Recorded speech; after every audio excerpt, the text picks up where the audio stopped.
Para el 6º cumpleaños de mi hija, los papás de Adrián le mandaron un osito café de peluche.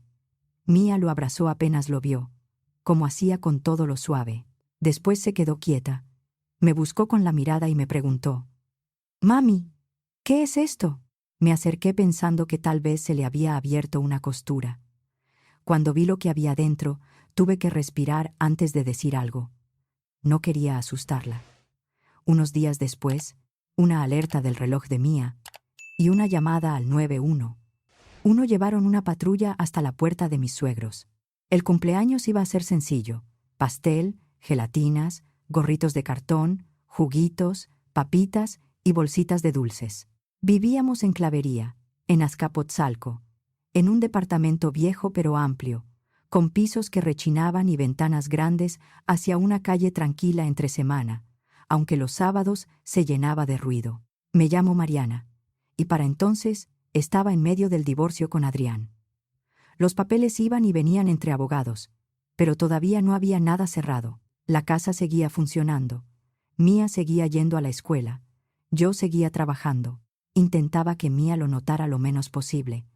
A los 6 años, los niños entienden más de lo que uno cree.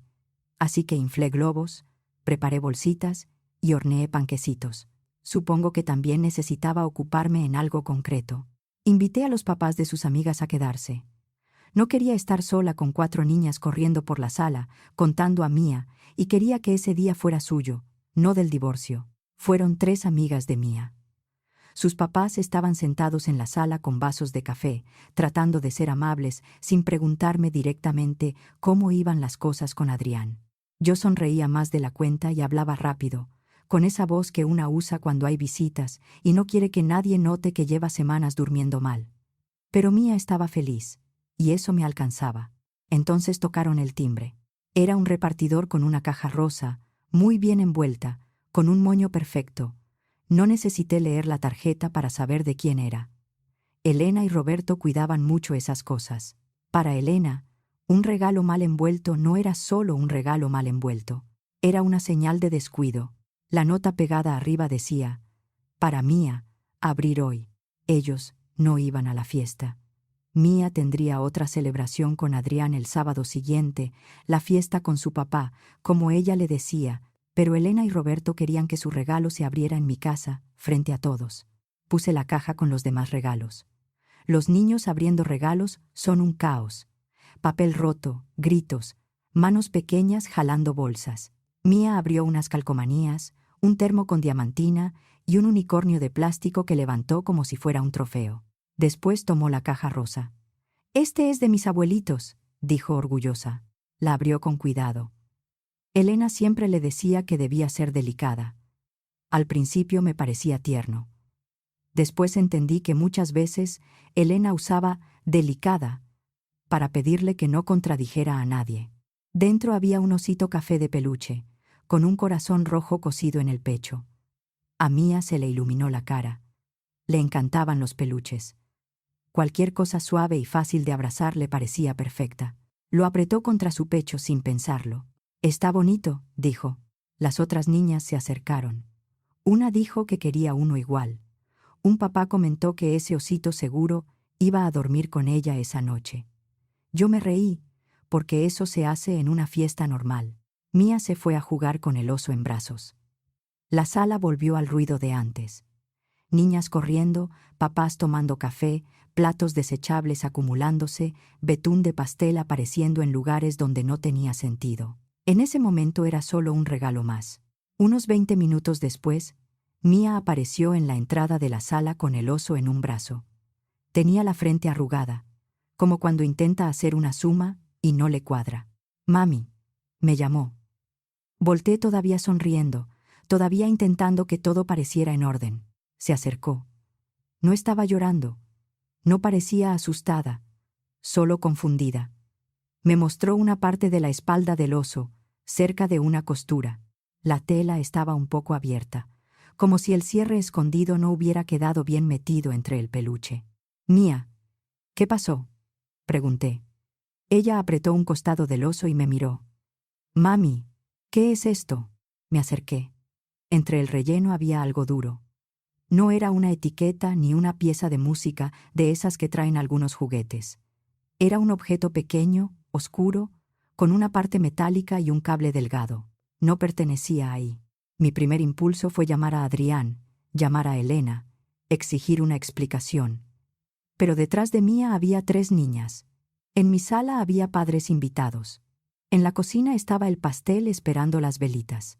Y frente a mí estaba mi hija, mirándome como si yo tuviera que saber qué hacer. «Déjame verlo tantito, mi amor», le dije, tratando de sonar normal. Mía dudó. ¿Se rompió? Puede ser. Lo voy a revisar para que no se le salga el relleno. Le quité el oso con cuidado. «Ve a jugar. Ahorita te digo». Ella asintió, porque confiaba en mí y porque no tenía idea de lo que acababa de entregarme. Caminé por el pasillo sin correr. Si corría, los demás iban a voltear. Y yo todavía no quería preguntas. Entré a mi recámara, la que antes compartía con Adrián y que ahora se sentía rara aunque siguiera siendo mía. Cerré la puerta. Mis manos empezaron a temblar cuando me senté en la cama. Puse el oso sobre mis piernas y miré la costura. Abrí un poco más la tela, lo suficiente para ver. El objeto estaba acomodado entre el relleno, como si alguien hubiera hecho espacio para meterlo. No sabía exactamente qué era, pero sabía que no era parte normal de un peluche. Afuera se escuchaba la fiesta, risas, pasos, una niña pidiendo jugo. En mis piernas, el oso parecía cualquier juguete, pero yo ya no podía verlo así. Cerré la abertura como pude y lo guardé en una parte alta del closet, donde Mía no pudiera alcanzarlo. Luego me vi en el espejo. Tenía la cara pálida. Me lavé las manos, respiré hondo y traté de componerme. Volví a la sala, serví pastel, canté las mañanitas, aplaudí cuando Mía sopló las velitas y repartí bolsitas de dulces. Todo el tiempo tenía la misma idea en la cabeza. Alguien había metido eso en el oso y se lo había mandado a mi hija. Más tarde, Mía me preguntó por el peluche. «¿Y mi osito?» «Tenía una costura floja», le dije. «Lo voy a revisar bien para que no se le salga el relleno». Me creyó. Estaba cansada, feliz, con la cara pegajosa de pastel y los ojos pesados por la emoción del día. Cuando se fue el último invitado, me quedé en la cocina mirando una torre de platos desechables. Mía estaba en el baño, lavándose los dientes y cantando sola. Había tenido un buen día. Yo debería haber sentido alivio. En cambio, solo pensaba en el oso guardado en mi recámara. Con Adrián también venían sus papás, aunque al principio no entendí cuánto iban a meterse en mi vida. Cuando lo conocí, Adrián era encantador, divertido, fácil de tratar. Podía explicar cualquier cosa con una sonrisa y hacerte sentir que tal vez tú habías entendido mal. No gritaba, pero evitaba responder de frente. El dinero empezó a desaparecer poco a poco. Eran 2,000 pesos aquí, 4,000 allá, transferencias que no recordaba, retiros en horarios raros. Él siempre tenía una explicación. El seguro del coche, cosas del súper, algo del trabajo, que luego me decía bien. Durante un tiempo quise creerle, aunque las cuentas no me cuadraran. Elena y Roberto siempre estaban cerca. Cenas de domingo, visitas sin avisar, llamadas que empezaban con un «solo queríamos saber cómo están» y terminaban con preguntas sobre nuestras cuentas. Para ellos, cuánto ahorrabas o en qué banco estabas decía algo de tu carácter. «¿Cuánto están guardando al mes?», preguntaba Elena. «¿Siguen en el mismo banco?», decía Roberto. «¿Qué está a tu nombre y qué está a nombre de Adrián?». Lo decían como si fuera conversación casual, pero se sentía como inspección. Si yo tardaba en contestar, Elena ladeaba la cabeza y sonreía. Adrián nunca los detenía. A veces hasta se reía. «Ya sabes cómo es mi mamá», decía. «No lo dice por molestar». A veces agregaba: «Igual y sí tiene razón». Eso dolía. Estábamos casados, pero muchas decisiones parecían pasar primero por ellos y después por mí. Cuando nació Mía, todo empeoró. No solo porque un bebé cambia los gastos. Adrián empezó a vivir el dinero como una presión constante. Se ponía inquieto, reservado, contestaba llamadas en el estacionamiento. Empecé a encontrar movimientos bancarios que no cuadraban. Cargos de plataformas de apuestas, transferencias por SPEI a nombres que no reconocía, retiros de madrugada. Cuando le preguntaba, se ponía a la defensiva. Ahora me estás vigilando. No te estoy vigilando. Quiero saber por qué toca pagar la renta, y la cuenta está casi vacía. Siempre convertía la conversación en un pleito sobre mi tono, mi momento o mi falta de confianza. Pero esa desconfianza no salió de la nada. Tardé en ponerle nombre. Apuestas. No una quiniela entre amigos, no una noche de cartas. Apuestas en línea, deudas, pérdidas que él no sabía cómo tapar. Cuando lo confronté, juró que no era para tanto. Juró que no era seguido. Juró que lo tenía bajo control. Elena y Roberto no reaccionaron como yo esperaba. No le dijeron a Adrián que buscara ayuda. Me dijeron a mí que debía ser más comprensiva. El estrés hace que uno haga tonterías, dijo Elena una vez. Si lo presionas, peor, agregó Roberto. También escuché. Tal vez si no lo hicieras sentir juzgado. La conversación siempre terminaba cerca de mí, como si yo hubiera causado el problema por nombrarlo. Adrián miraba al piso. ¿Podemos no hablar de esto ahorita?, decía. Como si el problema fuera la conversación y no el dinero que desaparecía. Intenté más tiempo del que me gusta recordar. Hice presupuestos, propuse terapia, separé cuentas y traté de ser paciente. Pero también tenía una hija, y empecé a ver que aguantar tenía consecuencias para mí. El punto final llegó después de que murió mi papá. No era joven, pero perderlo me dejó sin piso. Mi papá era un hombre discreto, trabajador, de esos que estaban cuando hacía falta. Dejó algo de dinero. No era para vivir sin trabajar, pero sí una protección real. También dejó alrededor de 2.700.000 pesos para mí, en una inversión abierta a su nombre y administrada por mí hasta que fuera mayor de edad. Mi papá lo había pensado para su futuro. Estudios, una emergencia real, algo para empezar su vida adulta. Para mí ese dinero era de mía. Adrián se enteró, y desde entonces empezó a tratarme distinto. Al principio lo planteó como una idea razonable. Podríamos usar un poco para pagar deudas. Si es por la estabilidad de la casa, también es para mía. Luego lo reponemos. Lo decía como si hubiera encontrado una salida inteligente. Después, las peticiones se hicieron más insistentes. Que tenía una oportunidad de negocio. Que había una deuda urgente. Que si no pagaba algo, todo se iba a complicar. Con el tiempo entendí que esas urgencias eran apuestas y deudas que no se atrevía a nombrar. Cuando me negué, se enojó. Cuando me negué otra vez, aparecieron Elena y Roberto. Me arrinconaron una noche después de cenar en su casa, en Lindavista. Elena sonrió con esa calma suya y dijo: «Mariana, si ese dinero puede ayudar ahorita, no entiendo por qué te cierras». Roberto agregó: «Ese dinero está ahí parado, y problemas sí hay». Adrián estaba sentado ahí, oyendo todo, sin meterse. Ahí dejé de verlo como una discusión de dinero. Era otra cosa. Querían que yo cediera, aunque el dinero no fuera de ellos ni de Adrián. Pedí el divorcio. No quería hacerlo. Mis propios papás se divorciaron cuando yo tenía la edad de Mía. Recuerdo la confusión, los 2 cumpleaños, la sensación de ir de una casa a otra. Me prometí que no le haría eso a mi hija, pero también sabía que no podía dejarla crecer, viendo cómo su mamá se quedaba sin estabilidad por un hombre que no quería detenerse. Aún así, intenté ser justa.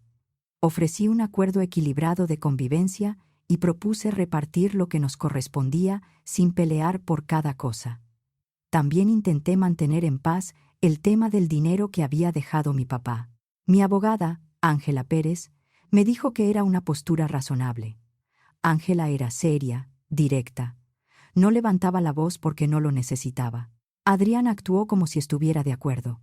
Todavía no firmaba, pero decía que quería paz. Yo le creí porque quería creerle, porque Mía necesitaba adultos que, al menos, intentaran comportarse como adultos. Por eso, cuando Elena y Roberto mandaron el oso y pidieron que se abriera ese día, una parte de mí pensó que era otra forma de marcar territorio.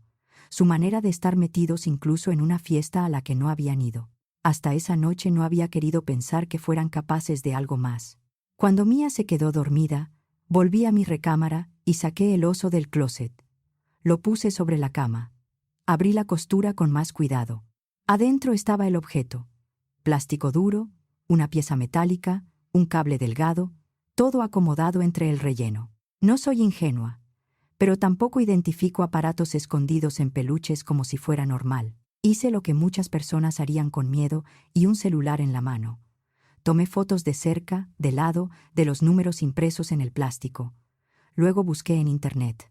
No podía asegurar nada sola, pero lo que encontré se parecía a módulos de rastreo o a grabadoras pequeñas. Algo que podía registrar sonido o mandar ubicación. No parecía un juguete defectuoso. Me senté en la orilla de la cama con el oso en las manos. Pensé en Mía abrazándolo durante la fiesta. Me arrepentí de haberlo tocado tanto, pero en ese momento solo quería entender qué había tenido mi hija en los brazos. No llamé a Adrián. Ya sabía cómo podía ir esa llamada.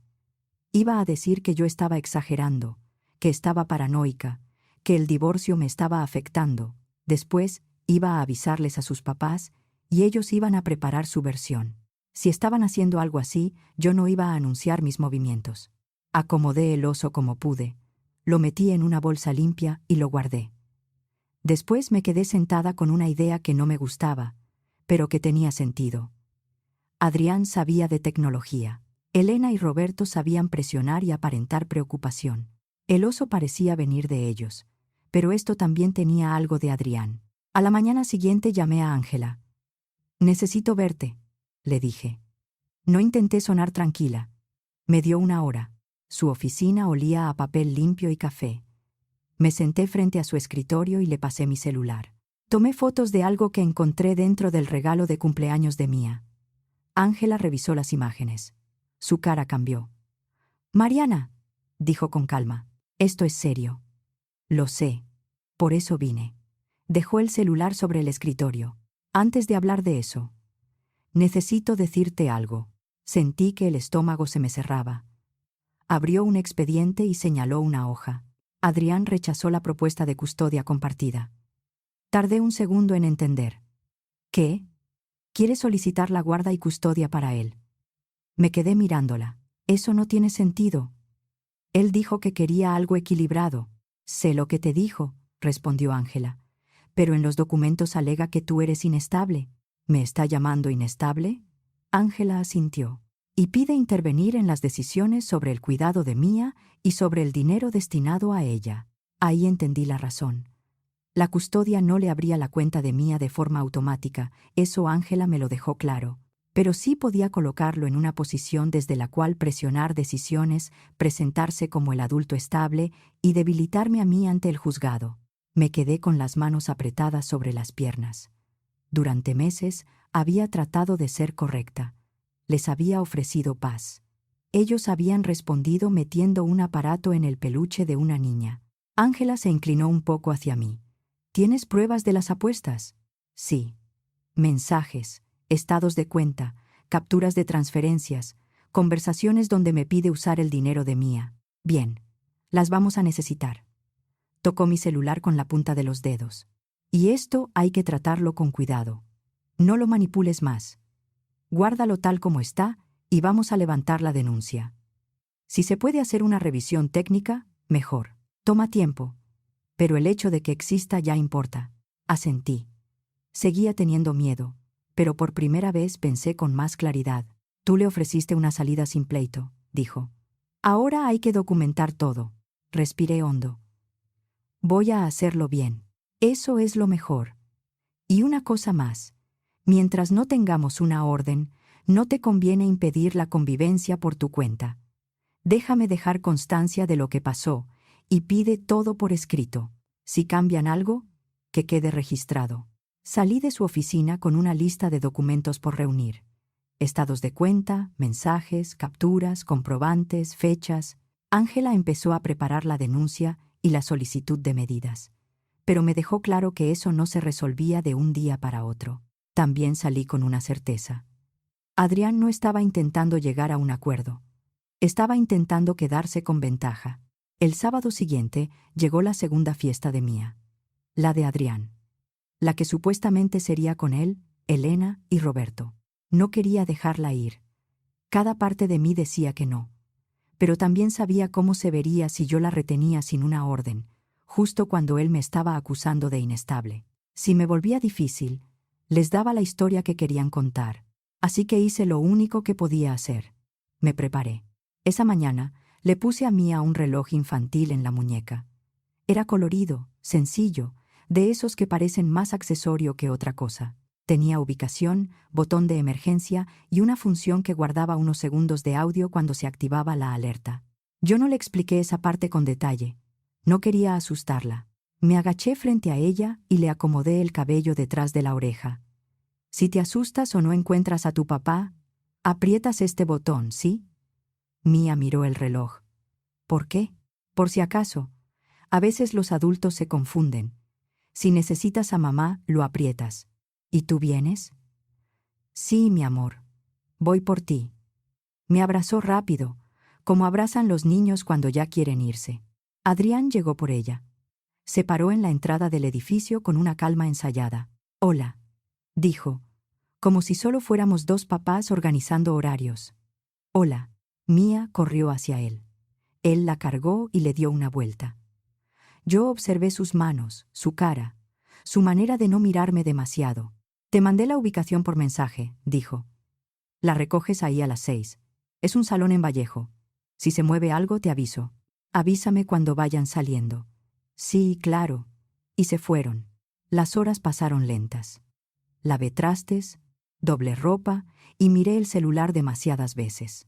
A las 5:30 salí hacia la dirección que Adrián me había enviado. Era sábado por la tarde. No era hora pico de oficina y no estaba lloviendo. Pero en esa zona, los semáforos y el tráfico de fin de semana pueden hacer lento cualquier tramo corto. Llegué con tiempo a Industrial Vallejo. La ubicación correspondía a un edificio gris, con locales cerrados y una entrada lateral. Podía haber un salón escondido en la parte de atrás, pero no vi globos, ni música, ni movimiento de niños. Si había una fiesta ahí, no parecía estar funcionando esa tarde. Pensé que tal vez era adentro. Tal vez había otra entrada. Me bajé, revisé el número, caminé alrededor y busqué cualquier señal. Nada. Llamé a Adrián. No contestó. Volví a llamar. Nada. Le escribí. Ya estoy aquí. ¿Dónde están? No respondió. Al principio me culpé. Tal vez había leído mal. Caminé un rato, revisando el mapa, el mensaje, el número. Intenté calmarme. Tal vez estaban a 5 minutos. Esperé unos minutos más. Llamé otra vez. Nada. Ahí dejé de buscar explicaciones. Mi hija no estaba donde debía estar. Entonces vibró mi celular. No era un mensaje ni una llamada. Era una alerta de emergencia del reloj de Mía. Abrí la aplicación. La ubicación apareció en pantalla. Linda vista, la casa de Elena y Roberto. Por un segundo no supe ni cómo moverme. Luego subí al coche y manejé con prisa, pero sin perder la cabeza. No podía cometer un error justo cuando necesitaba llegar a ella. Mientras iba en camino, llamé al 911. Mi hija tiene 6 años, dije. Mi voz sonaba apretada, pero clara. Recibí una alerta de emergencia de su reloj. Fui al punto de entrega que me dio su papá y no está ahí. No me contesta. Tengo la ubicación por GPS de la niña. Está en otra dirección. Necesito apoyo para verificar que esté bien. Me hicieron preguntas. Las contesté. Nombre completo, edad, dirección, datos del papá, situación de divorcio, alerta del reloj. Me concentré en los datos para no perder el control. Solo pedía que verificaran que Mía estuviera bien. No era lejos, pero los semáforos hicieron que el trayecto se sintiera más largo.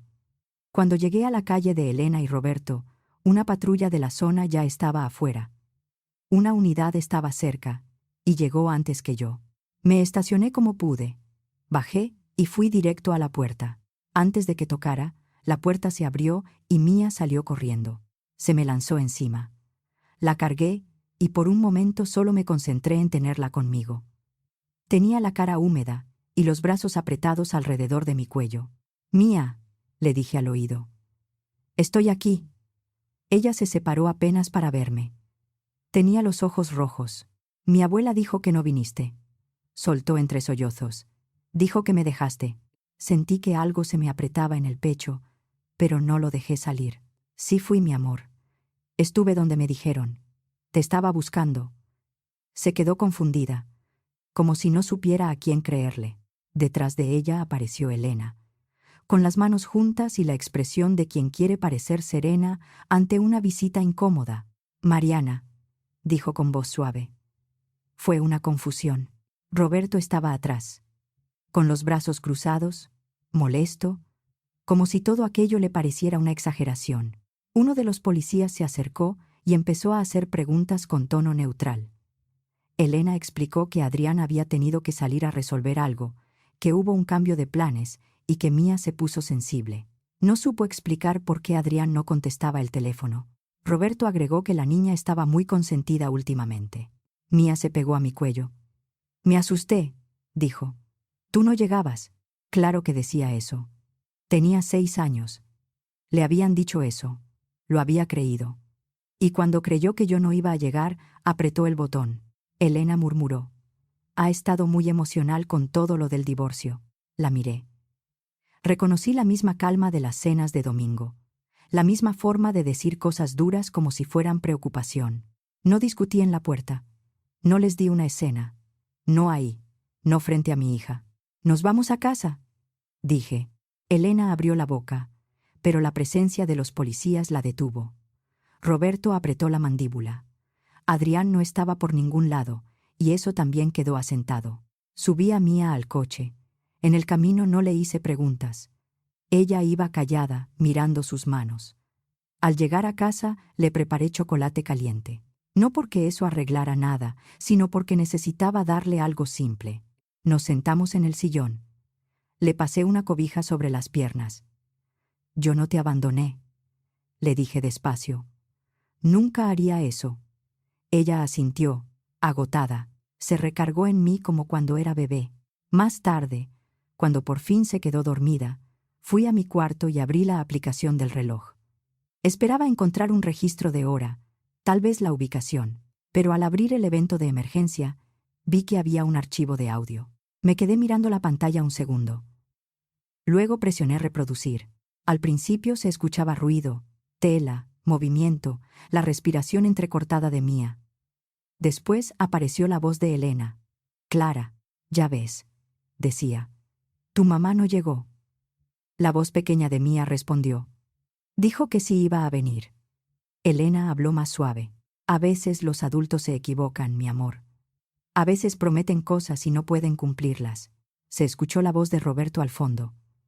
Ya, Mía, tranquila, no llores por eso. La respiración de Mía se quebró. Yo dejé de moverme. Luego Elena volvió a hablar. Sonaba como consuelo, pero no lo era. Si te preguntan, tú solo di que te asustaste porque tu mamá no estaba cuando tenía que estar, ¿sí? No tienes que decir más. Mía lloriqueó. No quiero decir eso. Ya sé, dijo Elena. Pero tu papá necesita que digas las cosas como pasaron. Tú has visto a tu mamá nerviosa estos días, ¿verdad? Eso también cuenta. La grabación siguió un poco más. Frases sueltas, intentos de acomodarle la versión, esa calma rara de los adultos que creen que una niña va a repetir lo que le digan. No era una confusión. No era un simple cambio de planes. Guardé el archivo. Lo respaldé. Se lo mandé a Ángela. Después, me quedé sentada en la orilla de la cama, escuchando la casa tranquila. Esta vez no era solo lo que yo decía. Había registros. Los meses siguientes fueron duros. No voy a fingir que todo se resolvió de inmediato. Hubo denuncia, citas, documentos, llamadas, audiencias y varias reuniones con Ángela. Entregué el oso con el aparato. Se hizo una revisión técnica. Ángela reunió los estados de cuenta, los mensajes de Adrián pidiéndome dinero, los comprobantes de deudas, las capturas de transferencias, la ubicación falsa que él me había mandado y la grabación del reloj. Mientras llegaba la audiencia importante, Ángela pidió medidas provisionales y que cualquier convivencia quedara documentada. También busqué una psicóloga infantil para que Mía pudiera hablar de lo que pasó sin sentir que tenía que escoger entre adultos. Para cuando el juzgado revisó las medidas de fondo, ya no era una sola cosa rara, era un patrón. Con el tiempo, la revisión técnica confirmó que el dispositivo del oso podía enviar ubicación y registrar audio. El dictamen no decía que Adrián lo hubiera puesto con sus propias manos, pero sí probaba que no era relleno ni una pieza normal de un juguete. Además, en los estados de cuenta de la cuenta común apareció un cargo con un nombre comercial poco claro, hecho unos días antes del cumpleaños, que Ángela relacionó con la compra de un localizador similar. Cruzó eso con mensajes, fechas y conversaciones donde Adrián preguntaba si Mía había abierto el regalo de sus abuelos. Estaba también la ubicación falsa, la alerta de emergencia, la falta de respuesta de Adrián, su ausencia en casa de sus padres y una grabación donde dos adultos intentaban convencer a una niña de 6 años de que su mamá no había llegado y de que debía repetir una versión que no era cierta. Ya no dependía solo de mi palabra. Había documentos, horarios, mensajes y registros. En la audiencia no hizo falta adornar demasiado. Los hechos estaban ordenados, y Ángela los presentó con calma. Me dieron la guarda y custodia de Mía. No fue una resolución perfecta, ni borró lo que había pasado, pero puso límites claros. Adrián recibió convivencias supervisadas. En el papel eran claras, con horarios y condiciones. En la práctica las usó poco. A veces iba, a veces cancelaba de último momento, y a veces pasaban semanas sin que insistiera. Parecía más interesado en pelear la custodia que en cumplir las visitas. Elena y Roberto salieron de nuestras vidas. No hubo una escena final, solo dejaron de aparecer. Mía preguntó por ellos algunas veces durante los primeros meses. No dejó de quererlos de un día para otro. Solo empezó a preguntar menos. En lo económico, por primera vez en años pude respirar. Mi sueldo se quedó en mi casa. Ya no hubo retiros inexplicables, emergencias de último momento ni conversaciones donde yo terminaba sintiéndome culpable por proteger lo que estaba en orden. El dinero de Mía siguió intacto, separado de los problemas de Adrián. A veces pienso que tardé demasiado en dejar de intentar quedar bien con todos. Pienso en todas las veces que me dijeron que exageraba, que no fuera difícil, que pensara en la familia, que no hiciera las cosas más grandes. Luego veo a Mía dormir tranquila, con sus peluches junto a la almohada, y trato de no quedarme atorada en todo lo que ya pasó. No creo haber hecho todo bien, pero hice lo que pude con lo que tenía en ese momento. Lo que entendí no me llegó de golpe en el juzgado, me llegó después, en cosas más pequeñas. Cuando Mía dejó de preguntar por sus abuelos, cuando vi el oso guardado como evidencia, cuando revisé por última vez los mensajes donde Adrián pedía dinero, como si el futuro de mi hija fuera una cuenta disponible. Durante mucho tiempo confundí mantener la paz con aguantar demasiado. Pensé que, por ser familia, había que explicar una y otra vez, ceder un poco más, no hacer ruido.